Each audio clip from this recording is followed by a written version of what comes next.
আমি তোমাদের সমস্ত যুবককে হাত জোর করে অনুরোধ করলাম, দোস্ত আমার, তোমরা আল্লাহর নাফরমানি ছেড়ে দাও, মোবাইলের আসক্তি ছেড়ে দাও, নারীর লোভ ছেড়ে দাও। বন্ধু, আমি যদি পারতাম তোমাদের প্রতিটা যুবককে বুকে জড়াইয়া বলতাম, আমার যদি সুযোগ হইতো তো আমি চোখের পানি ফেলে বলতাম। কেমনে বললে বুঝতা তোমরা? কেমনে বললে বুঝতা? কারো প্রতি কোনো হিংসা বিদ্বেষের কোনো দরকার নাই দোস্ত। ধাক্কা ধাক্কি ঠেলাঠেলি করার সময় নাই। দিন বাঁচানো, ইমান বাঁচানো, ইসলাম বাঁচানো, আগামী জেনারেশন। আমার 3 বছরের বাচ্চা আছে, অনেকের ঘরে 2 বছরের বাচ্চা আছে, কোলের বাচ্চা আছে। আমাদের চেষ্টা করা উচিত আগামীর জমিনটা, আমাদের স্ত্রী সন্তান, আগামী প্রজন্ম যেন ইসলাম নিয়ে বাঁচতে পারে, ইমান নিয়ে বাঁচতে পারে। এটাই হবে সাধনা। আমাদের সন্তান, আমাদের প্রজন্ম যেন আজানের শব্দে বাঁচতে পারে। এই জন্য এই জমিন যদি আমরা নিরাপদ না রাখি, আমরা যদি আল্লাহকে সেজদা না করি, আল্লাহর নাফরমানি করি, তাই আমার বন্ধু, আমার বাপ, আমাদের উপরে আযাব আসবে, আমাদের উপরে আযাব আসবে। আল্লাহ বলছে, বান্দা, দুনিয়ায় ডুবে থাকার শাস্তি আমি বুঝাবো। কাল্লা সাউফা তা'লামুন সুম্মা কাল্লা সাউফা তা'লামুন, কবরেও বুঝাবো, জাহান্নামেও বুঝাবো। কাল্লা লাউ তা'লামুনা ইলমাল ইয়াকিন লাতারাবুন্নাল জাহিম সুম্মা লাতারাবুন্নাহা আইনাল ইয়াকিন। আল্লাহ বলেন, বান্দা, আজকে যদি কোরআন পড়ে, হাদিস পড়ে, ওলামায়ে কেরামের কথা শুনে, না দেখেই যদি কবর, হাসর, মিজান, ফুলসিরাত, আখিরাত বিশ্বাস করতা, ভালো হতো, ভালো হইতো। বান্দা, আজকে বিশ্বাস করলে, বুঝে নিলে, আমল করতে পারতা।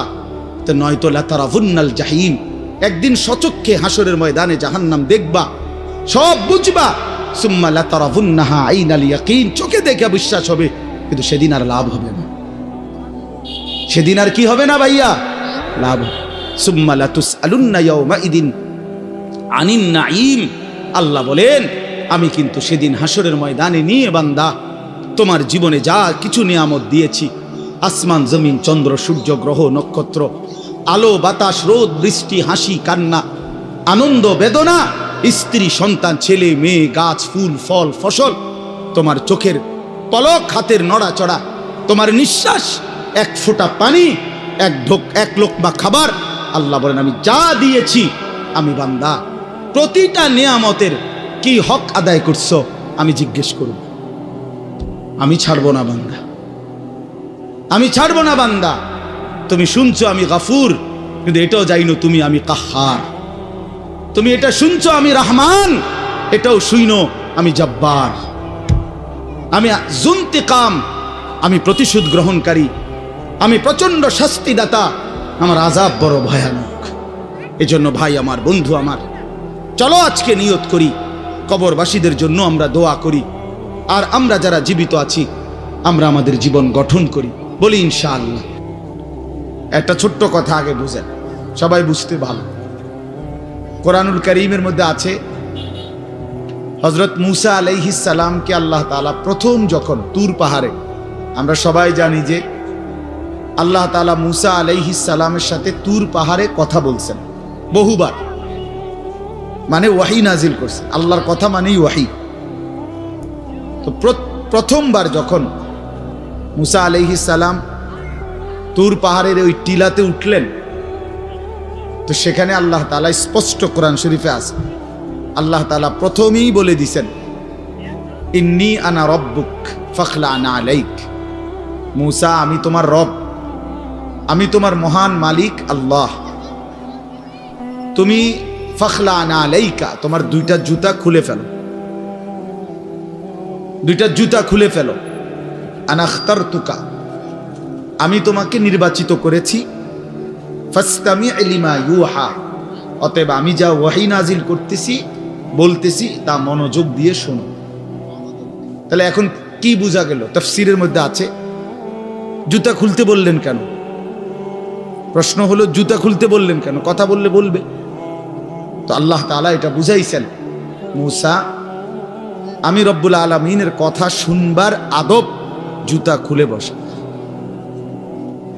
এই জন্য আদব শিখাইছেন, আদব শিখাইছেন। কোরআন সুন্নাহর ইলমের মধ্যে, কোরআন সুন্নাহর জ্ঞানের মধ্যে একটা জিনিস ভীষণ জরুরি, সেটা হলো আদব।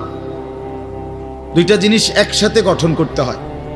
এজন্য আমাদের মাদ্রাসাগুলোতে দুই জিনিস একসাথে পড়ায়, একটা হলো ইলম আর একটা হলো আদব। এজন্য মাদ্রাসাওয়ালারা তাদের বাচ্চাদেরকে যেমন পড়ায়, তো বাচ্চার ওযু, গোসল, চলা ফেরা, উঠা বসা, কথাবার্তা, চাল চলনের দিকেও নজর রাখে, যে ছেলেটা দাঁড়াইয়া পেশাব করে কিনা, ছেলেটা টয়লেট পেপার ব্যবহার করে কিনা, দস্তরখান বিছায়া খানা খায় কিনা, বাবা মাকে সালাম দেয় কিনা, ইত্যাদি ইত্যাদি। মানে শুধু শব্দ মুখস্থ করছে, পড়া দিছে, পড়া নিছে, এটা না, তার সাথে সাথে তার জীবন গঠন হচ্ছে কিনা, আদব শিখতেছে কিনা, আখলাক শিখতেছে কিনা, এইটা হলো একই সাথে লক্ষ্য থাকে। এই জন্য হাদিসের মধ্যে আছে, আমাদের প্রিয় নবী সাল্লাল্লাহু আলাইহি ওয়াসাল্লাম বলছেন, আল্লামানি রব্বি ফা আহসানা তালিমি ওয়া আদ্দাবানি রব্বি ফা আহসানা তাদিবি। এই একটি হাদিসে নবীজি দুইটা কথা বলছে, যে আমার আল্লাহ আমাকে সর্বোত্তম ইলম জ্ঞান শিখিয়েছেন এবং আমার আল্লাহই আমাকে সর্বোত্তম আদব শিখিয়েছেন। তাহলে একই সাথে বলছে নবীজি, আল্লামানি রব্বি আদ্দাবানি রব্বি, আল্লাহই আমাকে ইলম শিখিয়েছেন, আল্লাহই আমাকে আদব শিখিয়েছেন। কেন নবীজি বাম পাও দিয়া টয়লেটে ঢুকছেন, কেন ডান পাও দিয়া মসজিদে ঢুকছেন? মনে করেন এই যে প্রতিটা নড়াচড়া, হাত্তাল হারাকাত ওয়াস সাকানাত, নবীজির প্রতিটি স্থিরতা, প্রতিটা নড়াচড়া, সবটাই আল্লাহ তাআলার ফয়সালা, আল্লাহ তাআলার পক্ষ থেকে নির্ধারণ করা। তিনি সাহাবীদের সাথে পরামর্শ করছে অথবা নিজে নিজে ভাবছে যে কেমনে শুইলে ভালো হয়, কেমনে হাঁটলে ভালো হয়, না না, আল্লাহ তাআলার পক্ষ থেকে নির্ধারণ করে দেওয়া। এই জন্য বাপ, এটা জরুরি বিষয়। এটা আল্লাহর কোরআনের মজলিস, বরকতময় মজলিস। এখানে জুতা খুলে আল্লাহর কথা শুনলে বরকত হবে, এটা আদব। সবাই যারা মুসা আলাইহিস সালামের ওই ঘটনাটা জানে, কোরআন শরীফে স্পষ্ট আছে যে তখন প্রচন্ড ঠান্ডা ছিল, ভীষণ ঠান্ডা, কুয়াশা, নিচে বরফ। মুসা আলাইহিস সালামের স্ত্রী, ওই যে শুআয়ব আলাইহিস সালামের মেয়ে, যাকে তিনি 10 বছর পরে বিয়ে করে আনতেছিলেন, উনি প্রচন্ড শীতে কাঁপতেছিল। এই সময় মুসা আলাইহিস সালাম একটু আগুনের তালাশে তুর পাহাড়ের ওই টিলার মধ্যে উঠছিলেন।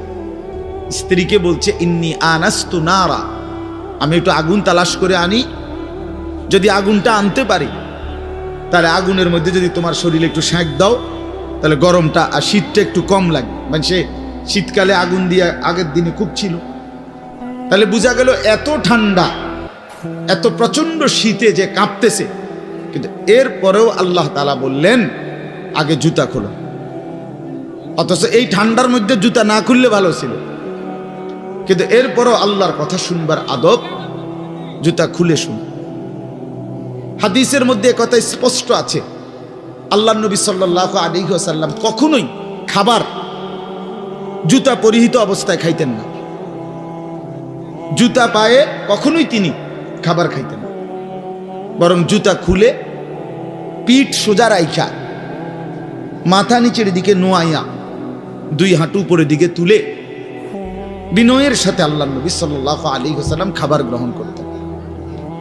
নবীজি নিজে বলতেন, আকুলু কামা ইয়াকুলুল আবদ, একজন গোলাম তার মনিবের সামনে যেরকম বিনয়ের সাথে খানা খায়, আমি আমার মহান আল্লাহ পাকের সামনে এভাবে খানা খাই। ভাইয়া, আদব, আদব অনেক বড় জিনিস। আল আদাবু খাইরুন কুল্লু, আদব পুরাটাই কল্যাণ। রাসূলুল্লাহ সাল্লাল্লাহু আলাইহি ওয়াসাল্লাম বলছেন, মা নাহালা ওয়ালিদুন ওয়ালাদাহু মিন নুহলিন মিন আদাবিন হাসান। তোমরা তো বাংলাটা বুঝলা না, জুতা যেহেতু খুলবা না ভাই, তো বাইরে চলে যাও।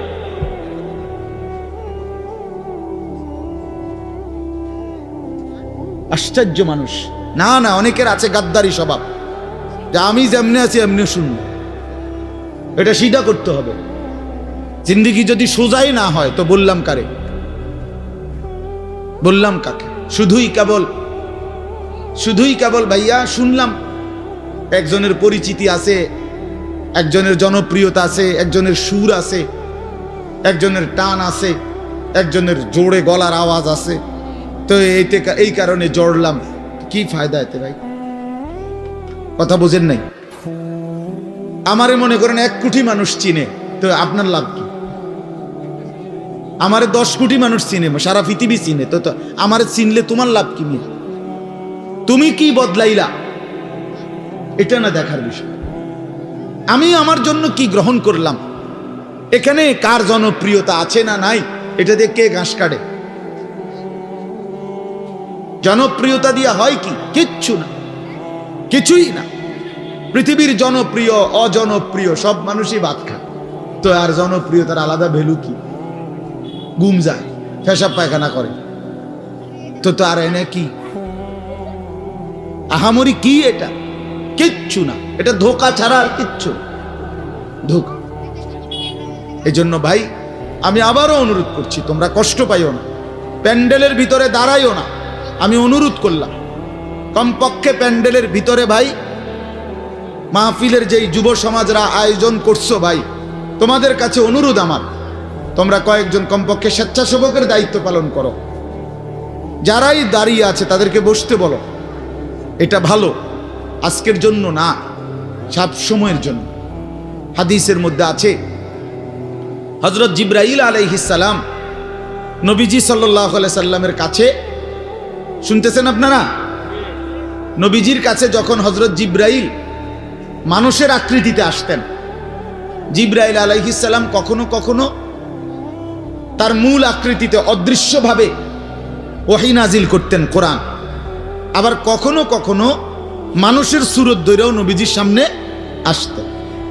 হাদিসে কথা স্পষ্ট আছে যে যখনই জিবরাইল মানুষের আকৃতিতে নবীজির কাছে আসতেন, তো নবীজির সামনে এসে আদবের সাথে বসতেন। কিভাবে বসতেন? হাদিসের এই শব্দটা পর্যন্ত আছে, ফাসনাদা রুকবাতাইহি ইলা রুকবাতাইহি। মানে করেন নবীজি এদিকে ফিরা, তো জিবরাইল ওইদিকে মুখোমুখি মুখোমুখি বসতেন, এভাবে যে উভয়ের হাঁটু বরাবর, বুক বরাবর, চোখ বরাবর, এইভাবে মনোযোগ দিয়ে জিবরাইল আলাইহিস সালাম নবী সাল্লাল্লাহু আলাইহি সাল্লামের সামনে বসতেন। এরপরে তিনি বিভিন্ন বিষয় বলতেন, শুনতেন, নবীজির সাথে কথা বলতেন। তাইলে আদব এটা। আল্লাহর কোরআনের সামনে, রাসূলুল্লাহ সাল্লাল্লাহু আলাইহি সাল্লামের হাদিসের সামনে সর্বোচ্চ আদবের সাথে বসতে হয়, সর্বোচ্চ। এটা বসা, এটাই নিয়ম। হাদিসের মধ্যে আছে, আরো শুনাই আমি, হাদিসের মধ্যে আছে, হাদিসে কুদসি, কোন নেককার বান্দারা যখন আল্লাহর জিকির, আল্লাহর তেলাওয়াত, আল্লাহর কথা শুনবার জন্য, বসবার জন্য, বলার জন্য বসে, তো এই পুরা মজমা যখন শেষ হয়, তো আল্লাহ ফেরেশতাদেরকে জিজ্ঞেস করে যে আমার এই বান্দাদেরকে কি পুরস্কার দেওয়া যায়? তো তারা বলে, মহান আল্লাহ, আপনার ইচ্ছা। তো আল্লাহ তাআলা বলেন, শুনো, আমার এই প্রিয় বান্দাদের মজলিস যারা বসলো, আমি তাদের সকলকে মাফ করে দিলাম। তো ফেরেশতারা বলে, আল্লাহ, এখানে এমন লোকও আছে যে এমনি আসছিল, দ্বীনি উদ্দেশ্যে আসে নাই, আপনার কথা শুনতে আসে নাই, এমনি বইছিল আর কি। ইন্নামা জা আলি হাজাতিন, ব্যক্তিগত কোনো উদ্দেশ্যে আসছে, তাকেও মাফ করে দিবেন। তখন আল্লাহ তাআলা বলেন হাদিসে কুদসি, হুমুল কওমু লা ইয়াশকা বিহিম জালিসুহুম। এই শব্দটা বুঝাইতে চাই। আল্লাহ তাআলা তখন বলেন, আমার প্রিয় বান্দাদের মজলিস, হুমুল কওমু লা ইয়াশকা বিহিম জালিসুহুম, এমন কওম, যে কওম, আল্লাহ বলে আমার নেক বান্দাদের মজলিস এমন মজলিস যেখানে যেই বসছে আমি আল্লাহ কাউকে বঞ্চিত করি, কাউকেই বঞ্চিত করব না, বরং ফেরেশতারা শোনো, আমি সকলকেই মাফ করে দিলাম। তাহলে এইখানে কথাটা কি? যে জালিসুহুম, আমার নেক বান্দাদের সাথে যারা বসছে আমি সকলকে মাফ করে দিলাম। তাহলে বোঝা গেল বসার গুরুত্বটা আলাদা। এই এতগুলো কথা বলার পরে আর আমার পক্ষে আর কিছু বলার নাই এই বিষয়ে। কোরআন সুন্নাহর আলোকে বললাম। এরপরে কোনো বদনসিব যদি নাই বসে, তার কি করার আছে? তার কি মাথার বাড়ি দেওয়া যাবে? কথা বুঝছেন না? কাজেই এরপরে কোনো দুর্ভাগা না বসলে ঠিক আছে। ইসরাফিলের ফু যেদিন দিবে সেদিনও বহু মানুষ গাফেল থাকবে। হাদিস আছে, ইসরাফিলের ফু হবে, পৃথিবীতে ভূমিকম্প শুরু হবে, জমিন কাঁপতে শুরু করবে, আসমান ভাঙতে শুরু করবে, তখনও গাফলতের মধ্যে বহু মানুষ থাকবে। এই অবস্থাতেই মৃত্যু হবে, এই অবস্থাতেই হাসর হবে। কাজেই গাফেল থাকবেই, গাফেল থাকবেই। এই জন্য আল্লাহ তাআলা আমাদের প্রত্যেককে আল্লাহর কথা, কোরআন সুন্নাহর কথা মনোযোগ দিয়ে আন্তরিকতা নিয়ে শুনবার তৌফিক দান করেন। এবার আর একটা কথা, ছোট্ট কথা, সেটা হলো ভাই, মেহেরবানি করে প্রত্যেকে এই যাদের হাতে মোবাইল, এই হাতে ধরা এই মোবাইলগুলো নামায় ফেলো। আল্লাহর ওয়াস্তে আমার এই কথাটা রাখো, ভালো হবে। আমি তোমাদের কল্যাণের জন্য বললাম। আল্লাহর ওয়াস্তে এই হাতের মোবাইলটা অল্প একটু সময়ের জন্য আমি অনুরোধ করলাম, এটা নামাইয়া এটা বন্ধ করে দাও। এমনি শুনো, চেহারার দিকে তাকাইয়া শুনলে দোস্ত ভালো হবে, মনোযোগ বাড়বে, দিলে কথা জমে। শুধু মোবাইলটা ধরে রাখলে একটা বড় সমস্যা হলো নিজের অন্তরের মধ্যে জেহানে থাকে এটা যে আমার মোবাইলে উঠতেছে কিনা, এই সেজন্য সারাক্ষণ নজর এটার দিকে থাকে। আর একটা মনোবিজ্ঞানীদের একটা কথা হলো, মানুষের অন্তর একসাথে দুই জিনিস ভাবতে পারে না। এটা একটা কি পরীক্ষিত কথা, দিলে একই মুহূর্তে দুই জিনিস ভাবে না, এটা রাইখে তোমার আরেকটা ভাবতে হবে। তাহলে এখন যেহেতু তোমার ফিকিরে মনোযোগ মোবাইলটাতে উঠতেছে কিনা ঠিক মতো, তাহলে আর নিজের জন্য কিছু গ্রহণ হবে না। মোবাইলে উঠছে ঠিক আছে, সুন্দর, আওয়াজও ক্লিয়ার হয়েছে, পুরা বয়ানটাও উঠছে, তো এরম তো ওয়াজ লাখ লাখ আছে মোবাইলে। নিজের জন্য কি হলো? আমার দিলের জন্য আমি কি নিলাম? আমার নিজের জন্য আমি কি নিলাম? এই জন্য দোস্ত, এটা জরুরি বিষয়, এটা গুরুত্বপূর্ণ বিষয় যে নিজের জন্য গ্রহণ করা। তু আগার মেয়েরা নিহি বানতা না বান, আপনা তো বান। ভারতীয় উপমহাদেশের একজন বিখ্যাত বুজুর্গ বলছেন, সৈয়দ আবুল হাসান আলী নদভী রহমতুল্লাহ আলাই, হে যুবক, যদি তুমি মানুষের কল্যাণ, সমাজের কল্যাণ, কারো কোনো উপকার যদি করতে নাও পারো, আপনা তো বান, নিজের ভালোটুকু তো করো, নিজের কল্যাণটা তো কমপক্ষে ভাবো, নিজেরে কমপক্ষে সুন্দর বানাও। আমি কে? আমি কোত্থেকে আসলাম? আমারে কে বানাইলো? আমি কোত্থেকে আসলাম? কেন বানাইলেন? আমি ফিরে যাব কোথায়? প্রতিনিয়ত দোস্ত, বন্ধু আমার, বাপ আমার, যে মানুষগুলো কবরে চলে যায়, তাদেরকে কে নিয়ে যাচ্ছে?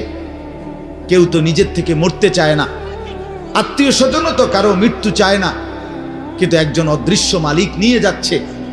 কেন নিয়ে যায়? কেন নিয়ে যাচ্ছেন? কোথায় নিয়ে যাচ্ছেন?